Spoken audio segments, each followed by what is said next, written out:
अस्सलामु अलैकुम वरहमतुल्लाहि वबरकातुहू। इस बात का तो आप सभी को इल्म है कि मिर्जा गुलाम अहमद कादियानी की सवानेह बद में उसके बेटे ने खुद इस बात का इकरार किया है कि मेरे बाप की अक्ल मारी गई थी, वो मखबूतुल हवास हो गए थे।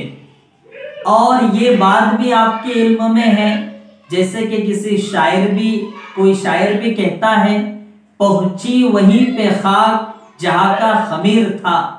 इंसान जिस मिट्टी से, जहां की मिट्टी से बना है, वो उसी जगह दफन होता है। और मिर्जा गुलाम अहमद कादियानी चूंकि टॉयलेट में मरा था, बैतुल खला में मरा था, तो इससे पता चलता है कि मिर्जा गुलाम अहमद कादियानी टॉयलेट की मिट्टी से बना है। इसलिए पहुंची वहीं पे खाक जहां का खमीर था। एक बहुत बेहतरीन लतीफा मिर्जा गुलाम अहमद कादियानी का, और ये कोई लतीफा नहीं है, ये हकीकत है। एक दिन वो अपने घर से जब्बा कुब्बा पहनकर निकला और निकलने के बाद गली में पहुंचा तो उसके खादिम ने कहा कि हजरत, औरतें आ रही है, लेकिन उन्होंने पर्दा नहीं किया है, और आपके होते हुए, नबूवत के होते हुए आपके सामने औरतें पर्दा नहीं कर रही है।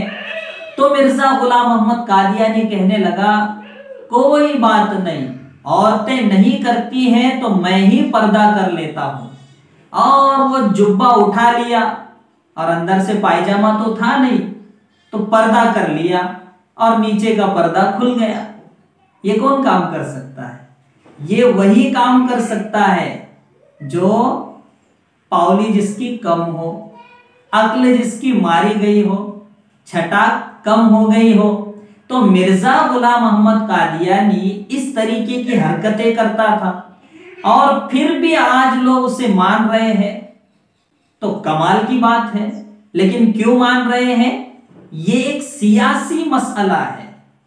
मिर्जा गुलाम अहमद कादियानी वो पौधा है जिसकी आबियारी अंग्रेजों ने की है। तो जाहिर सी बात है कि जब अंग्रेजों ने इसकी आबियारी की है, इसको लगाया है, और मिर्जा गुलाम कादियानी बदबख्त अपनी किताबों में इसका इकरार भी कर चुका है कि अंग्रेज की हुकूमत हमारे लिए एक नेमत है, हमारे लिए नेमत गैर मुतरक्किबा है। तो जाहिर सी बात है, एक सियासी मसला है, और सियासी मसला आपको पता है कि लोग अपने मफाद के लिए उसे चलाते रहते हैं।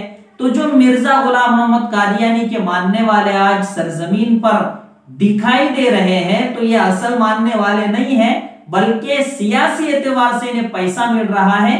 इसलिए अब जमीर फरोश कुल्लु साकिततिन लाकिततुन के तहत हर गिरी पड़ी चीज को कोई ना कोई उठाने वाला मिल जाता है।